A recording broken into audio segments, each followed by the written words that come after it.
Guten Tag is something you don't hear very often in Germany. What do they actually say, you ask? Well, hallo. Yeah, it's a little boring, but it's one of the many things you learn when you go abroad about how people actually talk. I'm sure it's interesting in any language, but today I'm going to talk about linguistic differences and dialects in German.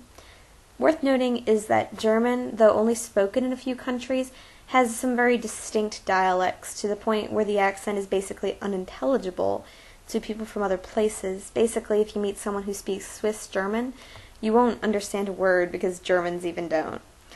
Bayerisch, what they speak in Bavaria, might be a more famous accent in German, and I admit it's kind of cute, but if you start thinking of Germans in general as having that accent, or indeed wearing lederhosen and partying in Munich, they might not be too happy.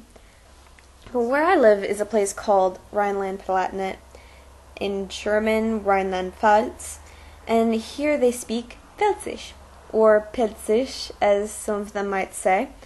And for a non-native speaker, it can get pretty frustrating. Germersheim is a university town for students studying languages, so most of the students and teachers you meet tend to speak fairly clear, high German, obviously understanding how difficult it can be for a foreign student who understands accents. But every now and then you have to talk to an older person who doesn't work at the university, the woman at the coffee shop or an old man on the street, and you have no clue what they're trying to say to you. To demonstrate, I have found a few sentences online which I will try to say in a Pfälzisch accent.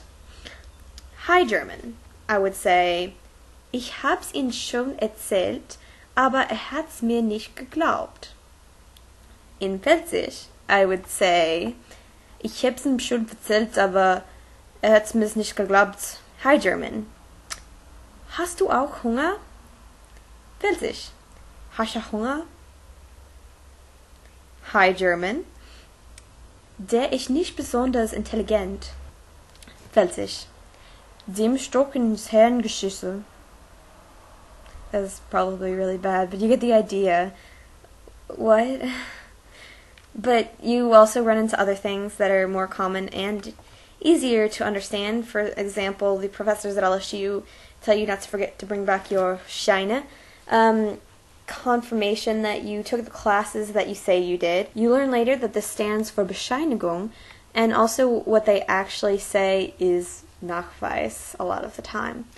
Then there are the flaving particles they toss into every sentence, which sometimes means something but are not usually translatable, like doch, mal, den, ja, also, und so weiter. If you're German and for some reason really surprised by this, I expect you're currently making that sound. You know, that sound you make. Whoa! So, yeah. My German's really changed while I've been here. I cut off the ending of my first-person singular verbs. I say ne or nur instead of nein. I put adverbs or clauses at the beginning of my sentences instead of subjects. But hey, I guess I sound a little closer to native than I did at the beginning. So, as all Germans say, auf Wiedersehen. Just kidding, they don't say that. Ciao.